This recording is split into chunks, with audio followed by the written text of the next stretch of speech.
I think that actually brings us... Yeah, that's this whole place cleaned out, I think. In fact, if you pause the game, check your inventory. Yep, Oh, look at that. we have 100%ed this level. And I'm not sure if we'll be 100%ing the whole game. Well, no, we've got a memory card to work with now. We could get away with it. Yeah. We didn't even have that when we were starting this up. I said I promised we were going to cover this. Essentially what happened with our recording is that First we were having issues with the upscaler. Like, there was just straight up no sound. It wasn't a matter of us keeping the volume too low. We just did not turn up we just didn't turn it up. Like, so I turned up the TV volume. And there was still nothing. So I switched over to the backup upscaler, and this one didn't have any problems with the audio. But I even switched over the console to something else as well. Still no dice. I've already beaten these guys. I don't know why I'm fighting them again. Well, actually, those little pearls you found? If I collect enough of them, yeah, it gives me an extra life, right? Yeah. So if we ever find ourselves kind of thirsty for life, we can just, Which we probably won't, if we're being honest here. Because this game is not that difficult. It's not, but I mean, there are parts of the game that are that are really trial based. It's in a way it's a weird predecessor to the Souls games, because of just there are certain points that encourage you to keep going in spite of the problem you're having with the trial and error. We'll find those later. In very Dark Souls-esque levels, I'll tell you that. Oh, wait a second. I think I know what you're thinking. Yeah. What you're referring to. Yeah. I remember enemies with guns being in this game. Oh, yes. Those are going to be fantastic. Oh, boy. All right. That's another fun part about Spyro. Spyro kind of encapsulates the magic of 90s cartoons in that... I mean, it was that era. That magical era where you could have, fantasy, high fantasy, kid-friendly stuff, and then just having to pull out a gun. Going back to the whole learning thing, you'll notice these enemies can be beaten either way. It's probably because we were supposed to come to this level first. Yeah. Again, they sort of signposted, they hid Dark Hollow behind a hedge maze. This is probably the first portal you see once you step off of that platform. It's in that big open area. This is basically meant to be your first stop, because you'll find a lot of them giving you major hints about how the game's mechanics work. Mm-hmm. Like this guy, Gavin, not to be confused with Gavin Free. Watch the dragonfly, Spyro. His color indicates his power. When he eats butterflies, he stays... Oh, he's just talking about sparks. We don't need to hear this again. See? You can also skip past any of these conversations, which I thought was kind of cool. Even back then, they were thinking about people wanting to play these games as efficiently as possible. You can even replay the dragons if you want another hint. But yeah, they were really again come back to here is a good example of proper game design, thinking about how the players are going to go through the game. Yeah, because not everybody necessarily wants to. I screwed it up. Are you trying to get it all? Yeah. Get it all in one go. Again, be as efficient as possible here. And you can, too, because you can line... Don't mean to charge around in circles. You charge me right round, baby, right? I don't know the words. When you free a dragon or step on one of their platforms, you're saving your progress. That could be useful if you run into trouble. Not that you ever run into trouble, Spyro. So here's another little point of fact. I could never... I'm going to stop you really quickly. And I appreciate you. But Rihanna had one of the best music videos of all time. Anyways. Did. Yeah. I completely forget what I was going to say now. I got caught up in the memes. I'm sorry. Go ahead. Oh, you're good. So you'll probably notice that a lot of these dragons look very similar to one another. Mm-hmm. That's because... This is just an interesting little bit of lore.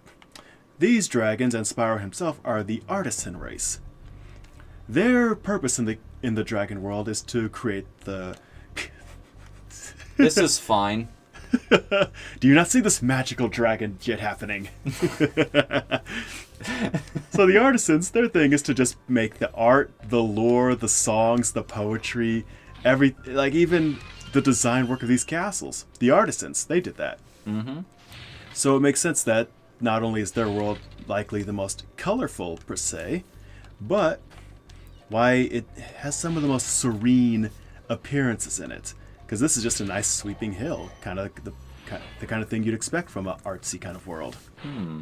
After you freed all the dragons, pass through this fancy vortex thingamajigger. It'll take you back to the artisan home.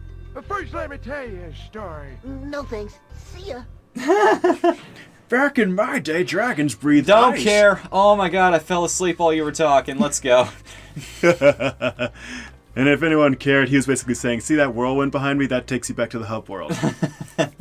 That is, again, Spyro, like we said, born in the 90s. He's got that very sort of way past cool attitude. He was kind of... He was a little more subtle about it than Sonic was. I was about to but- say, he was kind of a final draft of Sonic. And then again, people liked Sonic just the way he was. Yeah. He's not as relevant anymore as he used to be, but... Yeah, Sonic... Yeah, I enjoy Sonic, especially the super attitude era of Sonic, where he ate chili dogs and had the totally radical attitude, man. I just... Referring to a Sonic attitude era. Now I'm just thinking of... There should be a WrestleMania where Sonic is going up against The Undertaker. Shadow comes out, and much like the Undertaker, he's invincible, not because he's a super vampire, but because of the love the fan base has for him. His tag team thing is Sonic Heroes. Sonic Heroes! You hear? You hear? That's the sound of 25 years of Sonic. Sonic! Sonic! Sonic! If you guys have not seen the 25th anniversary stream of Sonic the Hedgehog, by the way, you should, because I'm pretty sure we've talked about this before, but it is wonderful. It is completely magical. In fact, it may actually top that infamous E3 Konami conference in terms of how terrible it is. It is basically... Hold on, run up to... No, I know. There are invisible walls up here. Makes But it- you see these walls right here. Like these pedestals kind of outlining the boundaries of the place. This one tells the player that these levels are wide enough for you to just explore, but there are going to be certain boundaries. You can't just go off into nowhere. It is kind of cool, though, that you can hop off into these boundaries. Like, this is a neat little game-breaking moment. It's like you can look off way into the distance there. And I like how, even if I don't charge into this wall, that animation still plays. Like if I had just charged my head straight into a solid object. It sort of sends the message as clearly as possible, hey, you can't go past here. And this isn't the only place where you'll find them. Because there are... Oh yeah, these guys. So, this is another mechanic in the game. Well, I hope you guys are comfortable. I'm going to be here for a little while. The egg thieves. Now, Actually, if I may take the controller. oh, go ahead. Yeah, everybody. Transferal of power in 3, 2, 1. And just run off a cliff. I wouldn't blame you. You actually did. It has been too long since I've held a controller. It has been too long. Okay, so everybody. So, the main lesson here is jump at the top of your... Press X at the top of your jump, get the longest glide. See this little jerk? Yeah! Oh, I see what you did. You waited till he stopped and then you caught him off guard. Mm-hmm. You basically started the chase all over again. Mm-hmm. Huh. There was a method to me failing. Oh, interesting. I hadn't even considered that. The controller's back in my hands now, by the way. So when everything goes horribly wrong, you know who to blame. That's actually a very good mechanic for our Let's Play. There's a reason for bringing me into this. Oh, hold on. What's Before up? you... Hold on, go back to the left. To the left. Get to the left again. Right here. Oh, this is sort of... It's Oh, like a drop-off to the end of the stage, or... But before you drop off, go to left again. Mm-hmm. Jump up. Oh! Yeah, Oh, there's treasure hidden here. I didn't even see that. Remember- I remember this now, too. Because, again, this game's main draw is explore everything and you will Got just it. find everything. So this right here, this is I really like as a teaching mechanic, again, for explore every level to the nth degree, because they're going to be super just somersault. They're going to be just super hidden points of treasure. There are going to be dragons in locations we have to just non-laterally think in order There to we find. go. That's how I did it. I just hit that hill in just the right way. That's another little thing. They add little animations here for failure, for lack of better words. I mean, it was that era where we were, words are fun, starting to push the boundaries of what, because this was the real discovery era of 3D. Like, this and the N64 were going head to head at that time.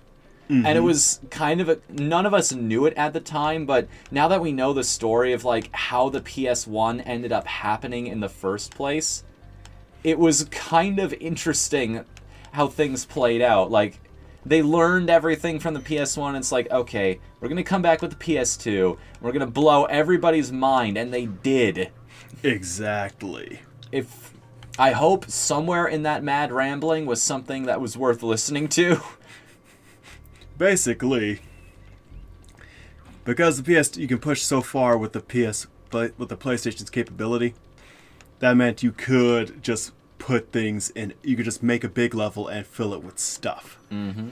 And the team at Insomniac did that as much as possible with the levels in Spyro. Yeah, you had to deal with load times in most of these games, but yeah, the worlds could be a lot bigger. They could push a lot more polygons than you could get on the N64. You could even justify these little tunnels here that we go through as a means to help an area load in. Let's see here. 29 gems, but we've got all the dragons at the very least. You know where the rest of the treasure is? Probably on top of one of these hills. Actually, head down a well. Didn't I hop down here already? Yep, but there was a thing down there. Oh yeah. Did I find the key though? Mm-hmm. And I'm going to point you there and show again why this level's so well designed. Alright. So, let's see. You head through there. This one? Yeah, the big one. Right there, to the left. Basically like you're going through the other way, I'm sorry. Through the exit. Okay. Oh, wait a second. I think I know what this is. Yep. Give me a moment. Yeah. Right, because you see the sparkles here and you're like, hang on a moment. What's this? Oh. See? After Yeah, even back then, like, this is pushing the boundaries of what people would think of in a 3D exploration game today. Like, even back then, they were like, okay, you gotta look up, you gotta look down, you gotta climb over walls, you gotta go into pits, you're gonna throw yourself into every single aspect of the game design. And we're not gonna make it too hard on you, we're gonna give you slight visual clues where they are. Because if you see next to you, the exitway is a whirlwind of sparkles. Mm-hmm. So after seeing that, your eye will be keyed on something similar to it. And if you're trying to get everything, you'll just completely ignore that area. It's like, well, here's where the end of the stage is. I don't want to come here quite yet. So I'm just going to come back a little later. Then you get stuck and you're trying to find everything. It's like, where could it be? Possibly in the last place you'd think to look. Mm-hmm. And look at that. Our exploration and curiosity. I like how every time I go into one of those, Spyro kind of flies into the floor for a little bit. Yeah, it's like he gets sucked to the ground. Like, Superman, na na na na na. one day I'll be able to fly too. Well, that day's a little closer than you might think. It's only for certain stages, but... Actually, want to know something fun? So. Oh, the second game, right? Actually, no. Head to the waterfall. Wait. See? Oh, wait a second. I remember this. There was a secret in one of these, right? Yes, but... So. No. Okay. So, notice how those stones are in the middle of the water right there. Just Yes. conspicuously placed. What? Doesn't it seem like maybe you should walk on them? On all of them?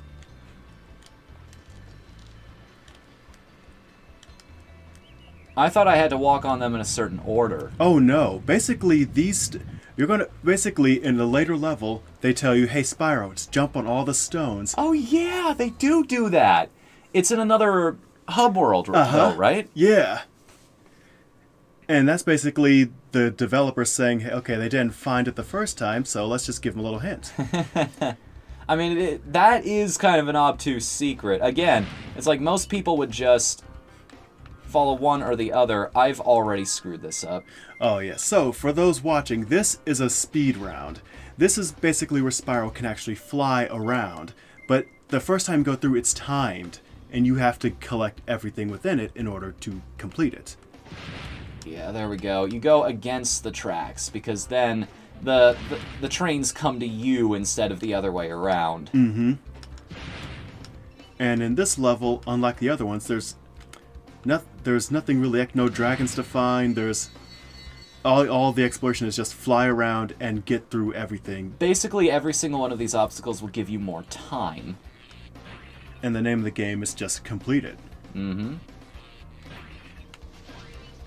There's usually a dedicated path you should follow in order to do everything efficiently. Like, one obstacle kind of connects to the next one. Yes, in a lot of these there is a proper sequence. In fact, so much so that the way the game starts Spyro's flight pattern is basically kind of nudging you in the right direction. Mm-hmm. Basically, the reason why Spyro flies towards the tracks in this level... It's because you're supposed to go after the trains? Mm-hmm. Yeah, basically start with the trains. That's not a thing. Okay. But there will be remember lighthouses. there's one where you have to light the lighthouses. Oh, that'll be in the next subworld. I'm out of time, I think. No, you're good. You can actually get this. I'm gonna switch gears here. Gotcha. Yeah. But I gotta be perfect. There's that one in the center and then all of the ones on the side. Mm-hmm. Wait, where's the last one? There it is. Okay. Oh, you're supposed to go after the chest last. Oh, I'm a no. fool! Oh, this was a farce. So yeah, you get a gem bonus at the end of the level. They reward you based on finding each one individually and then getting them all in one go, essentially asking perfection of you. Pretty much. And after you complete it the first time, you have unlimited time to do this, but at that point it's just try to beat your own time. Basically, yeah. You're just doing it for fun, and nobody likes high scores anyway. Oh, no. Get in the air, you're most powerful there. Come on. Yes, circle strike. You've made a grave tactical error. You've encountered me where I'm my most powerful. In the bedroom. That's right, baby. Let's battle. I forget that thing's name off the top of my head. Tell everyone what that's called. What's that called? Basically, Team 4-Star had a competition for other people to do their own abridged series of something. And basically, unlike the common misconception, you did not have to stick with strictly anime, because that's usually the most popular thing to abridge, because it's, on a technical level, it's the easiest because anime has such limited mouth movements. But a lot of people got real creative and went with not only Western cartoons, but were so good with production value that these could just be aired on an actual television channel. Oh, come on. It felt more like... this particular one was a Star Trek cartoon. Yeah, it was based off the 1970s Star Trek cartoon. And they basically abridged it and made it look and sound like a William Street production, i.e. something you'd see on Adult Swim. So essentially what they're telling me here is I should go for barrels first, arches, planes, and then chests. Mm-hmm. Alright, let's try that order this time. And again, coming back to the good design of this game, in that the inventory screen itself is a nice little visual cue of this sequential order, because like Fnu and myself, you'll probably fail this a couple of times and see the inventory screen a lot. Mm-hmm. And thus... It is one of my least favorite mechanics in all of video games, which is you have to play the level to learn the level to beat the level. Yeah. Okay, next we're going for arches, right? Mm-hmm. And then planes? Yeah. Oh, wait a second. I see what I'm supposed to do here. So I go for this one, and I start the arches thing. Mm-hmm. But then I can take a quick detour with the planes here. Yep. Because now you have enough time. Because these guys are a little more erratic than the stationary targets. Alright. Where's the rest of them? There's one. Where's two? There you are. Come on. We gotcha. Crossfire. You'll be caught up in the crossfire! Oh, the 90s. Never change, which you technically can't because that era's over now. I know, so they technically can never change. I love beautiful, obtuse logic. I mean, considering your background, that makes a lot of sense. Mm-hmm. And look at this. I think I got this one. Yep. Oh, baby. Oh man, it's gonna be tight.